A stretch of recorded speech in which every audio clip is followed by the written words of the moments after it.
네, 지금 계좌 열어보세요.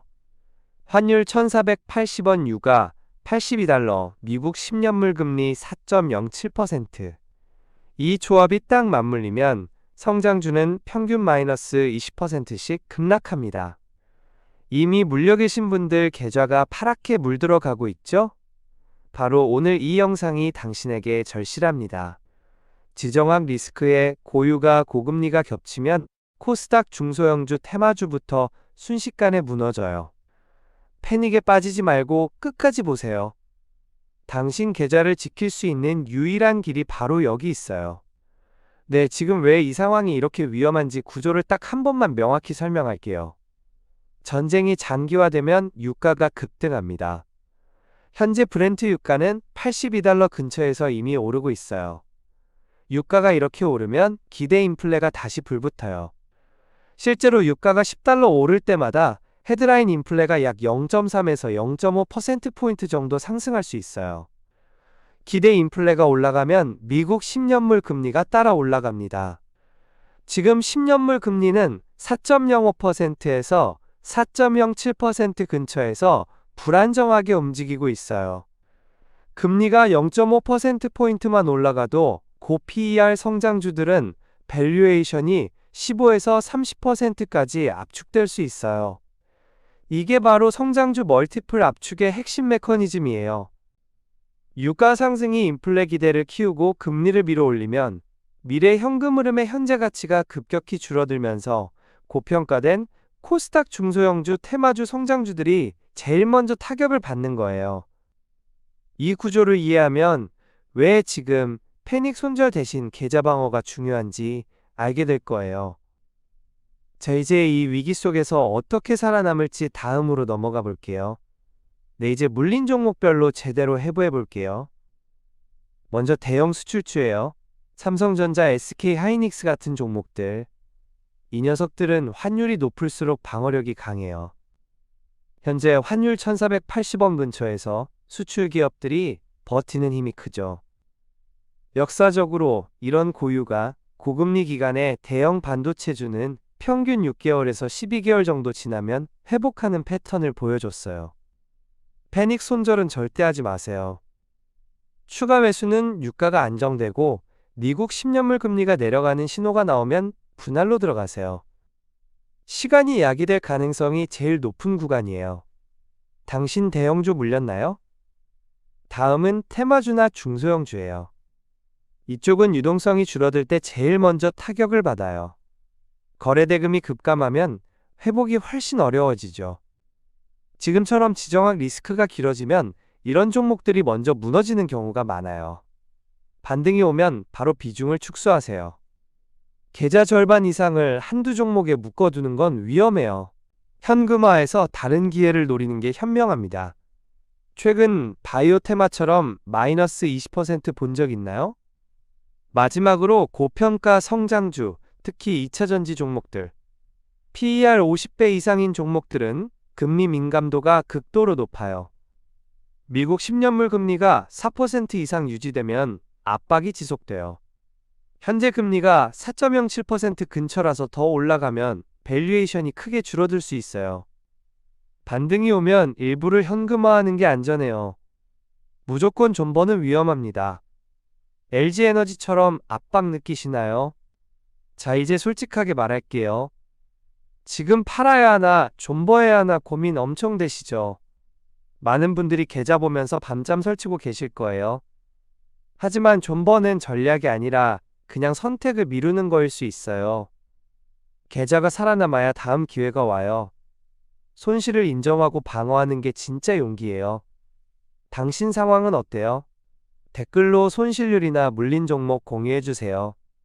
같이 고민해 볼게요. 이제 실전 회복 전략으로 넘어가 볼까요? 네, 이제 실전 생존 전략 3단계를 제대로 알려드릴게요. 이건 계좌를 지키고 반전 기회를 잡는 핵심이에요. 먼저 1단계 현금 확보예요. 현금 비중을 최소 25% 이상으로 만들어 두세요. 왜 이렇게 해야 하냐면 평균 단가가 개선되기 때문이에요. 예를 들어 평균 단가 5만 원이던 주식이 4만 원까지 떨어졌을 때 현금으로 추가 매수하면 전체 평균 단가가 내려가 회복 속도가 빨라져요. 또 추가 하락이 와도 버틸 대응력이 생깁니다. 현금이 없으면 더 떨어질 때 손절밖에 못하니까요. 지금처럼 불확실한 구간에서 현금은 생명줄이에요. 테마주나 성장주 비중을 줄여서라도 현금을 확보하세요. 두 번째 단계 해지예요. 포트폴리오에 방어 무기를 장착하는 거죠. 달러 ETF를 전체 계좌의 10% 정도 잡아두세요. 현재 환율 1480원 근처라서 환율이 더 오르면 달러 자산이 보호 역할을 해줍니다. 하지만 환율 하락 시 손실 가능성도 있으니 과도 NO, 금 ETF는 5에서 10% 소량으로 넣으세요. 금은 인플레와 지정학 리스크 때의 안전자산으로 빛을 발해요. 이건 보험 개념이에요. 전체 계좌가 내려갈 때 이쪽이 올라서 손실을 일부 상쇄해 주는 거죠. 과도하게 넣지 말고 소량으로 유지하는 게 핵심입니다. 세 번째 단계 공격 전환 타이밍이에요. 신호 세 가지 중 두 개가 충족되면 분위기를 공격 모드로 바꾸세요. 첫째, 유가가 80달러 아래로 하회하는 추세가 확인될 때. 현재 유가는 82달러 근처지만 내려가면 인플레 압력이 줄어요. 둘째, 환율이 1,400원 아래로 이탈하는 하락 전환. 지금 1,480원대라서 아직 멀었지만 이게 깨지면 대형주 중심으로 매수 타이밍이에요. 셋째, 미국 10년물 금리가 4.0% 이하로 안정화되거나 내려갈 때.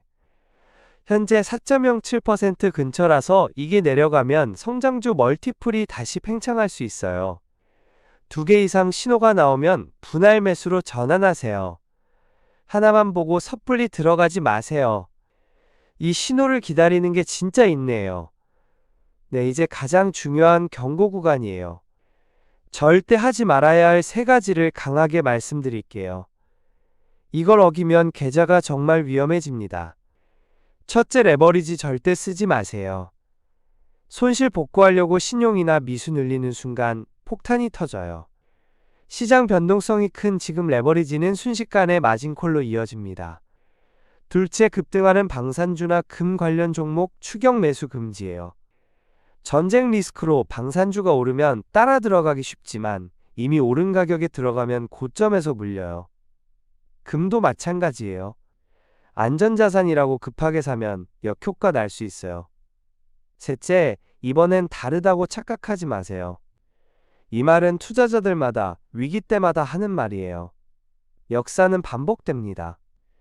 2008년 글로벌 금융위기 때 코스피는 연간 마이너스 40.7% 폭락했어요. 리먼 브라더스 파산으로 전 세계가 무너지면서 많은 분들이 레버리지 쓰고 추격 매수하다가 큰 손실 봤죠. 2011년 유럽 재정위기 때도 코스피가 급락하고 변동성 컸어요. 유로존 불안으로 시장이 흔들리면서 비슷한 실수 반복됐습니다. 2020년 코로나 팬데믹 때는 코스피가 단기간에 30% 가까이 떨어졌다가 회복됐지만 초기 패닉에 레버리지 걸고 들어간 분들 대부분 후회했어요. 이 위기들 보면 공통점이 있어요. 사람들은 항상 이번엔 다르다고 생각하지만 시장은 똑같이 반응해요. 레버리지 추격 이번엔 다르다. 이 세 가지만 피하면 계좌를 지킬 수 있어요. 지금 감정적으로 흔들리시죠? 그럴 때일수록 차분하게 이 경고를 새겨두세요. 자, 이제 마지막으로 요약하고 마무리할게요. 네, 이제 결론 정리할게요. 지금은 벌 때가 아니라 지킬 때예요. 계좌를 먼저 보호하는 게 제일 중요합니다. 시장의 핵심 세 요소를 다시 한번 떠올려 보세요. 유가, 환율, 금리. 이 세 가지가 지금 상황을 좌우하고 있어요. 현재 브렌트 유가는 82달러 근처에서 상승 중이고 환율은 1480원대, 금리는 4.07% 근처예요. 이 조합이 유지되거나 더 악화되면 성장주 압박이 계속될 거예요. 전쟁 리스크가 끝나지 않는 한 이 세 요소를 계속 모니터링하세요. 유가가 내려가고 환율이 안정되며 금리가 내려가는 신호가 나올 때까지 인내심을 가지세요. 그때가 진짜 반등 타이밍이에요. 오늘 영상 어땠나요? 이 전략으로 계좌를 지킬 수 있을 거라 믿어요. 댓글에 당신의 현재 손실률이나 가장 걱정되는 부분 공유해 주세요. 다음 영상에서 더 깊이 파고들게요. 구독, 좋아요, 알림 설정 꼭 부탁드려요. 주식하시는 모든 분들 힘내세요. 계좌 잘 지키고 다음 기회 잡아요. 감사합니다.